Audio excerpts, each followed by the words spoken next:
Derry there joining us from Nyeri. Let's now stay with the IEBC and the recent High Court decision that has many worried about whether the IEBC will be in a position to conduct the August 8th general election. The ruling annulled a 2.5 billion shilling tender to Dubai firm. Many analysts say the ruling by the High Court on the ballots tender may have toppled the IEBC's roadmap to the election's date, with the IEBC saying it has filed a notice in court to appeal the verdict. The case against the award of the ballots contract to Dubai al-ghurair had been filed by the opposition coalition on the basis that the action was contrary to the Election Laws Amendment Act.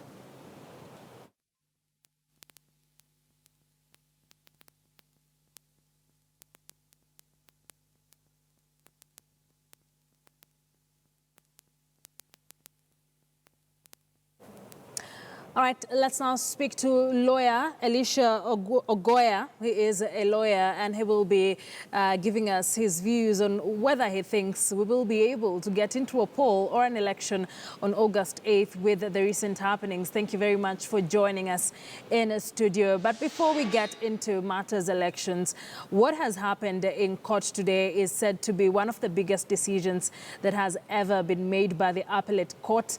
What should we expect and what does this ruling really mean?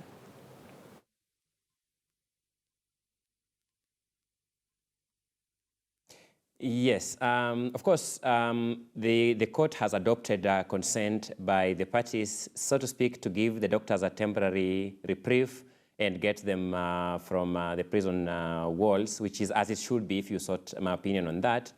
But let's not forget that there are underlying issues that led to the sentencing and the committal of these doctors' unions' representatives to jail as a matter of procedure, as a matter of law, and there are also economic issues. And what the court, in my view, has done is to say this, that look, we as the court deal with legalities and legalities of situations, but the substance of what the doctors are clamoring for and the Council of Governors is speaking and the national government is saying is an economic question. So the court has said that, so to speak, let us take this matter back to the economic platform where both parties would meet and vent out and possibly hammer out a compromise, with the expected net effect being resumption of health services to the Kenyan public. So bottom line is that's what the court engaged with today. I'm glad, speaking for myself as a legal practitioner, that advocates for the parties advised their parties well that the logical thing here was to possibly hammer out a compromise that would lessen the tensions, lessen the situation, so that parties can negotiate freely and hopefully come up with a lasting solution to the question. All right, let's now get into matters elections. It is definitely an electioneering year, and there's a lot of things happening. Do you think, from the latest developments with regard to matters elections and the IEBC, do you think they will be in a position to conduct an election come August 8th?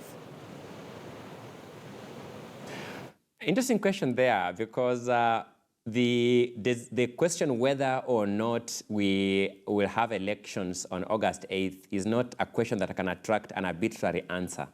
Constitutionally, we must have elections on August 8th. The only way out of having an election on August 8th is through a constitutional amendment.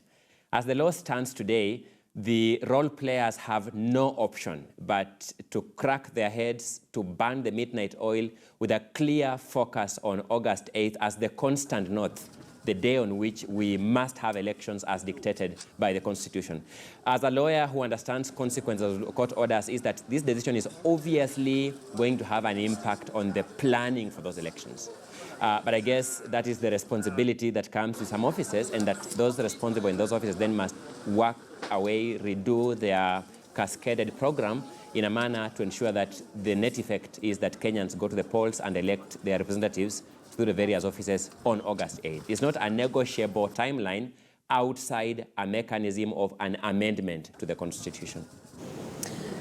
The reaction by the IEBC, of course, they've said, or they have already filed a notice to appeal this particular decision, but they say that this will put them in a very awkward position, and it has made it null and void, all the decisions they've made in the last 3 months. So the stopping of this tendering process and ordering for a fresh process to begin, where does this leave the IEBC really? I have no doubt that I would equally feel a bit frustrated if I was in the shoes of the Commission as we speak today. I have no doubt that the Commission had set out a roadmap to elections on 2008, and part of their desire to fulfill that roadmap was through the tendering that they had already set out or rolled out. Unfortunately, the court has made a finding that, the manner in which that process was carried out was illegal. That means it was null and void. And the courts can't, just see an illegality happen and say nothing about it. That's what I heard Judge Odunga to be saying in his decision. So that obviously jolts or disturbs the program that the IEBC had put in place towards August 8th. It's no doubt about it.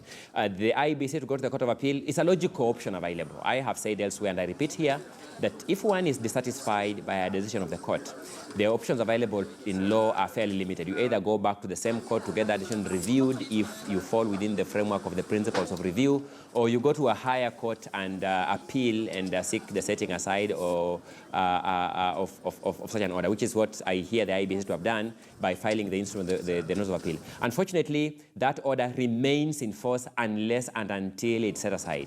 And therefore, that means that even as the IEBC goes to the Court of Appeal, it must begin working on programs of the worst case scenario. Assuming that they don't win the appeal, what do? They must rework out their program to ensure that the debt that is cast in the most holy legal instrument in the land, that is the Constitution, is the final debt, that elections will be held on that debt, barring any amendment to the Constitution to interfere with that debt one or the other.